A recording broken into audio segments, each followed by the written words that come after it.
Hey everybody, welcome to Pop Culture Philosophers. I'm Rockin' Robbie Billups, and it's time for the weekly comic book review.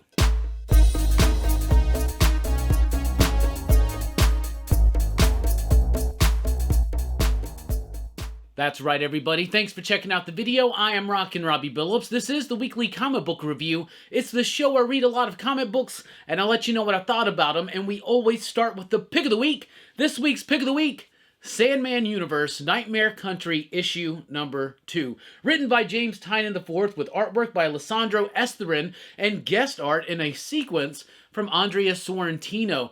Artwork-wise, this book is amazing. Esterin's got an amazing style. It's got this kind of like watercolor kind of flair to it that really helps accentuate the tone and mood and atmosphere that this book is that's necessary to this book. Then you got this interesting dreaming sequence in there by Andrea Sorrentino and Jordi Belair, and it is absolutely fantastic.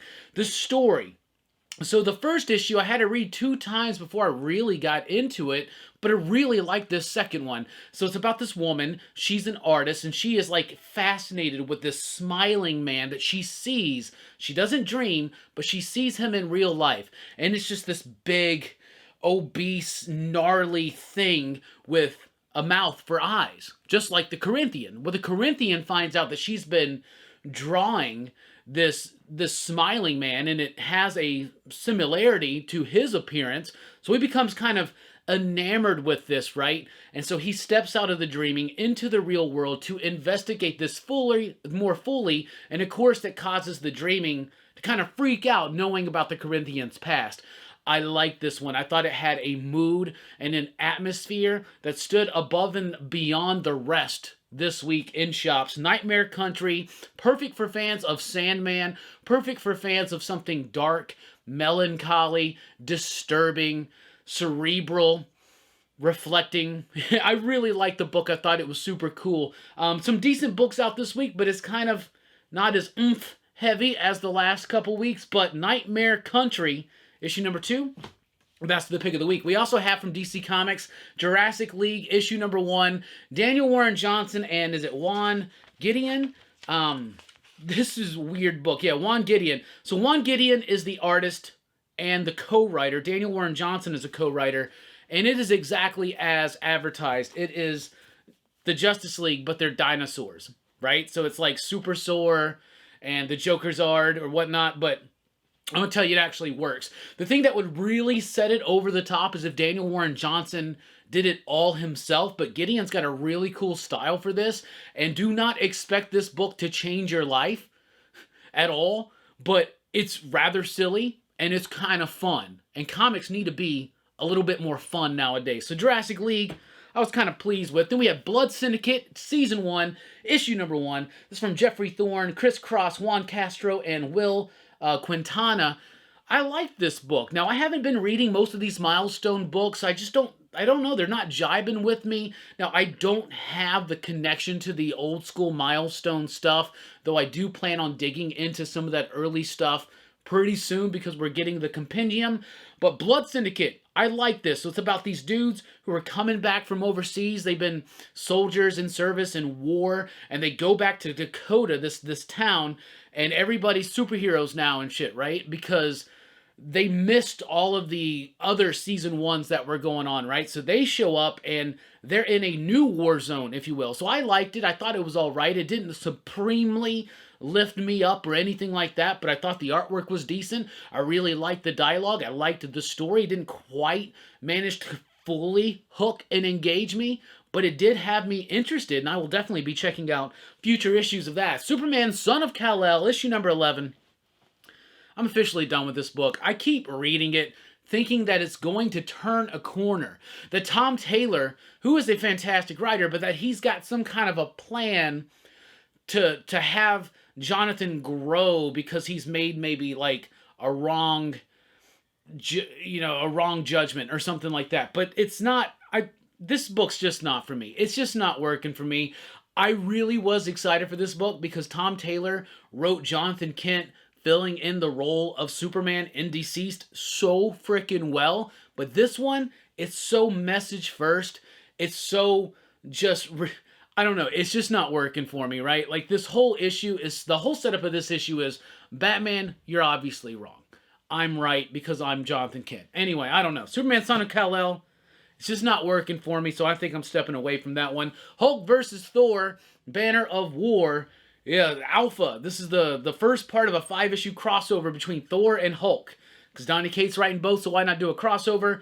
It's alright. It has some nice bombastic type action, but as far as a reasoning for this story to happen, it's not really there. It's very thin on story. Not expecting too much from it, but that's all this is going to be. This Donny Cates iteration of Hulk, this Donny Cates journey of Thor, combining into one slam bang fight. The art's decent at times. There's some moments where the coloring doesn't quite work for me. There's something missing there. Some kind of weight that needs to be provided by some more sturdy line work. But aside from that, I mean, it's all right. If you're enjoying the Donny Cates stuff on Thor and Hulk, this will probably be essential, but it is the thinnest of weird stretches, and it kind of works. I don't know, but Banner of War, it was just all right. Then we got Captain America, Symbol of Truth, issue number 1. This was an all right issue. It didn't completely wow me, didn't completely sell me. The Zero issue, in which they show now that Steve and Sam are both Captain America. We still don't really know why. There isn't a journey that led to this decision, at least that we've gotten so far in this story. Sam as Cap gets a clue from Misty Knight that there might be some illegal super soldier serum being brought into the country on this train, so he goes and attacks it, but it winds up being something different, and it's reflecting a plot that's very familiar in comic book stories, especially today. So it's all right. Some decent artwork by R.B. Silva that I really liked. I liked some of the coloring in this one, but it didn't do anything to completely win me over. But I liked this better than the Zero issue because there was not so much fist pounding in it, so there was that. Then we got Moon Knight, Black, White, and Blood, issue number 1. I was very excited for this because one of my favorite writers, one of my favorite artists, Jonathan Hickman, Chris Bachalo, here to do a Moon Knight story. I was lost. I was confused. The artwork was subpar for Bachalo, and the writing was subpar for Hickman. The other stories didn't do too much for me either. The Spider-Man one was all right, but all in all, this one's kind of skippable for me, and I know it's got Hickman and Bachalo on it, but it just did not work. So it's 3 stories done in black, white, and red with Moon Knight, because Moon Knight just had a TV series. So there you go. Then from Image Comics, we have 8 Billion Genies, issue number 1 from Charles Soule and Ryan Brown. I really like this one. This was definitely a pick of the week contender. Basically what happens is that just one moment, all of a sudden, everybody on Earth gets a genie. And the genie is there to provide them one wish. It's kind of like Wonder Woman 84. And it goes crazy, just like Wonder Woman 84. But it's a lot better than Wonder Woman 84, because there's not some kind of weird stretch like, I want to be the Dreamster. What? Alistair? I renounced my wish. Anyway, 8 Billion Genies was interesting, because it guides us into this world with these characters. Then all of a sudden, this thing just happens, and it's making some interesting leaps that I thought it's kind of funny, right? It's kind of humorous, but at the same time, it's actually kind of making a statement about if everybody got what they wanted, the world would go crazy, and it wouldn't really necessarily be a safe place to be. Liked the artwork, liked the concept, liked the characters, liked this first issue. I'm hooked, want to see what more is coming. Then we have Crossover issue number 13. I'm back and forth on this book. I really liked this issue, and at the same time, I kind of didn't. There's an element that Donny Cates throws into this issue that is brilliant. The way it ends, the way it sets up where this book is going to go. It's Donny Cates playing with the ridiculousness of this concept, of having himself as the writer, as a character in the book, making known how ridiculous that is, but using it also as a vehicle to actually share some personal stuff about himself, which I found very bold, very brave, and kind of awesome, to be honest with you. So I liked this book, and the concept that it gets to by the end of it is just genius, and I love it, especially if you know anything about how comics actually work. So Crossover number 13, that was amazing. Then we have Spawn 329. It's a pretty badass issue of Spawn, to be honest with you. It's the secret origin and history of the Redeemers or the anti-Spawns, right? So Spawn recently has lost me in some of the more recent issues, but I liked this one. I liked the art. I liked the story. It's, like I said, not going to change your life, but it's got a great sense of momentum. And this one told a story and did it really, really well and connected everything to the larger Spawn narrative. I liked that. Then we have Scorched, issue number 5. I'm liking this one too. Scorched is the team book for Spawn, and they're fighting against all kinds of crazy forces here, including the ongoing looming threat of the plague spawn. Sorry, I'm not feeling the greatest today. But Scorched number 5 was great. Love this Jim Lee homage covers. There's one more to go. I cannot wait to get them together and make the connecting cover. But Scorched is pretty solid as well. Sweet Paprika issue number 9. I still like this book. I like its quirky sense of fun, of humor, and it's actually saying something about sexual repression and societies and roles in societies and stuff like that. But maybe this shouldn't have been a 12-issue series. I feel like this story is just stretching it out just a little bit too much. I'm still enjoying it. I'm still enjoying the artwork. Mirka Andolfo, this is the first book of hers that I've been completely invested in, but it is not necessarily overstaying its welcome, but it is kind of, it's not lean and tight enough, if that makes sense. And that's nothing to do with Paprika herself. So Sweet Paprika number 9, I'm still digging it. Grimm issue number 1, got that foil cover. Stephanie Phillips, Flavanio, and Rico Renzi. This one's all right. It's all right. Now, there's a lot of hype on this one.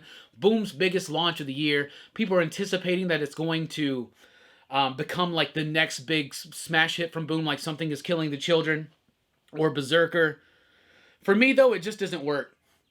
The artwork is great, but the story is very derivative to me of certain things like the television show Dead Like Me. Throw in a little bit of Good Place even, and it kind of feels very familiar and cliche at times. But what it is, this is about a Grim Reaper. So apparently there's more than one Grim Reaper. They're just average Joes doing their job. And so this is about one of these Grim Reapers. She doesn't know anything about her human life, of how she died. She goes to just simply reap a soul, and it kind of goes off kilter, and she winds up in an interesting situation. But like I said, reminds me too much of things I've seen, in particular Dead Like Me, so it didn't quite win me over. The artwork was really cool, though. Then we got Mighty Morphin, issue number 19. This is that dumb story. It's Matt Groom, but so at the end of the Eltarian War, the command center is destroyed. So they, instead of just making a new one, have to go find another Eltarian command center, because they're just command outposts out there in the universe. They got to find it and teleport it back to Earth. First attempt didn't work. Second attempt, here we go. I don't know. It's waning on me. My interest in Power Rangers, I'm glad we're kind of getting to issue 100. This book has had great moments. There's even moments here where it's some of the best superhero action we're getting. Most of those Green Ranger sequences, and I'm really digging this, the reflection on Rocky. I really like that. But I'm ready to jump off this book. Maybe it's just because I have been outgrowing Power Rangers, right? You know what I'm saying? So I don't know. That's a mixed bag for me right now. Devil's Highway, Volume 2, Issue number 1. I liked the first volume of this. Then I didn't necessarily like the way it ended. Benjamin Percy, Brent Schoonover, and Nick Filardi. So this is about the seedy underworld of truck drivers. In the first book, it's about a woman who's investigating the death of her father and is involved in this like crazy, ritualistic, almost near satanic kind of thing going on in the seedy world of truck driving.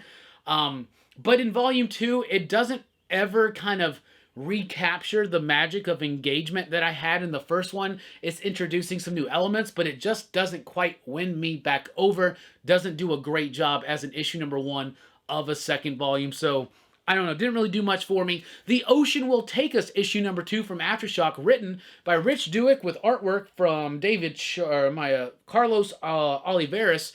I like this book. I do think that the artwork feels a bit young adult and not so much horror. And this is a horror story. It's about a swim team that's doing some kind of like, I don't know, Lovecraftian ritual service or whatever to give them like powers, but they're like, it seems like they're worshiping some kind of like aquatic god or something like that. So it's got elements of that swim team episode of Buffy. It's got elements of Lovecraftian type stuff, but it's actually working for me.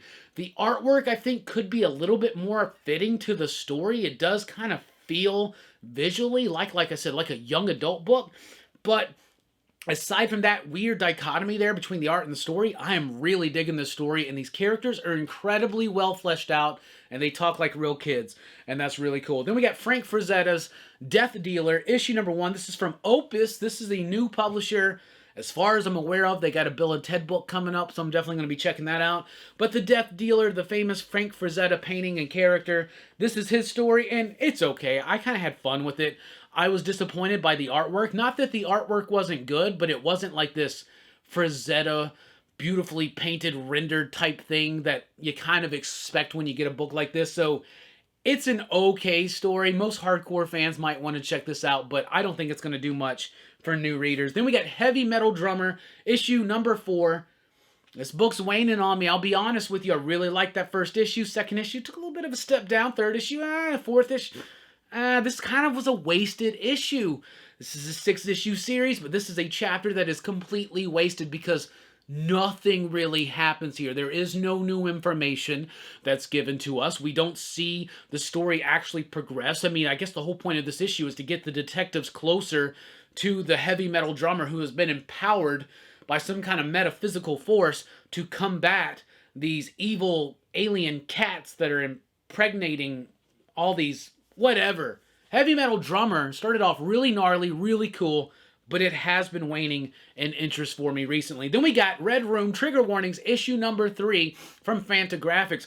That's right, it was an issue of Red Room, and it didn't make the pick of the week. This was all right. It didn't win me over like the last couple of issues of Red Room. This one is more about Bitcoin. It's about that world, and it's kind of like, Episcore says it's his take on folk horror. So think stuff like The Wicker Man and Midsummer, but involved with the Red Room and Bitcoin. So I do appreciate the story, but for the most part, it was kind of hard to navigate my way through it.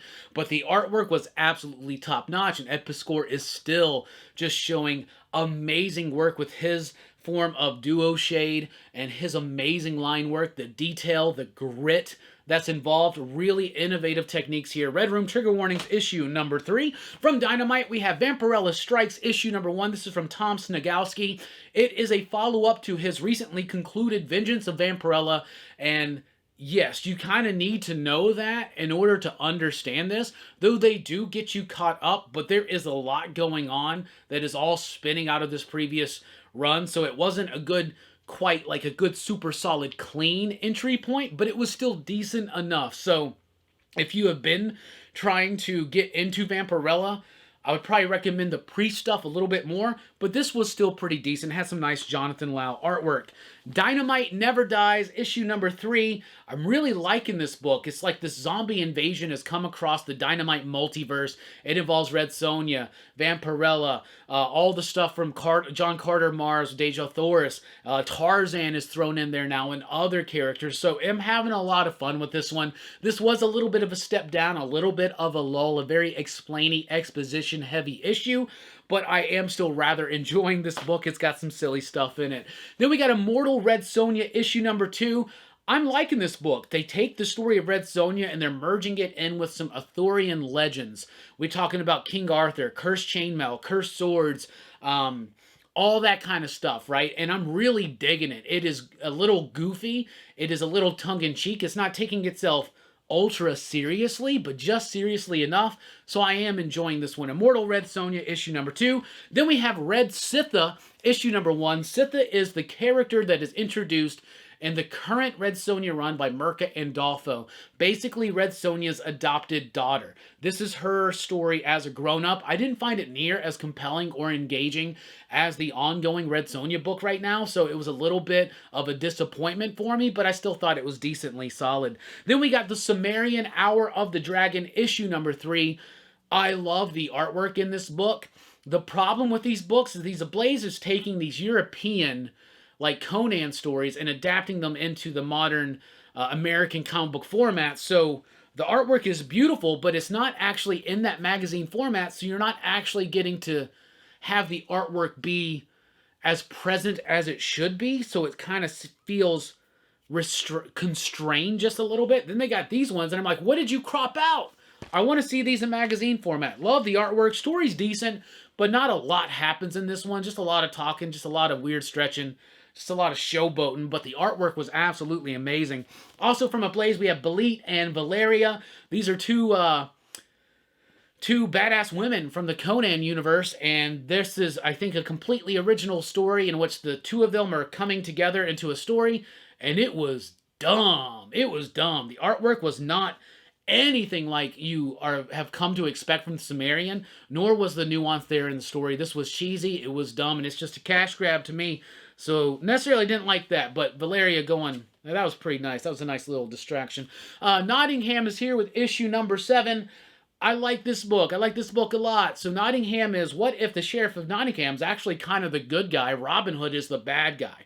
And we're seeing things like that in other kind of books right now, but the way that they're doing in Nottingham is very interesting. So now the success of the first book, now they've greenlit a second book, and it feels like they're trying to have to force a way for this story to continue, but it works. So now the Sheriff of Nottingham is working with Robin Hood and his merry men. They're on a ship. It's tied into the Crusades.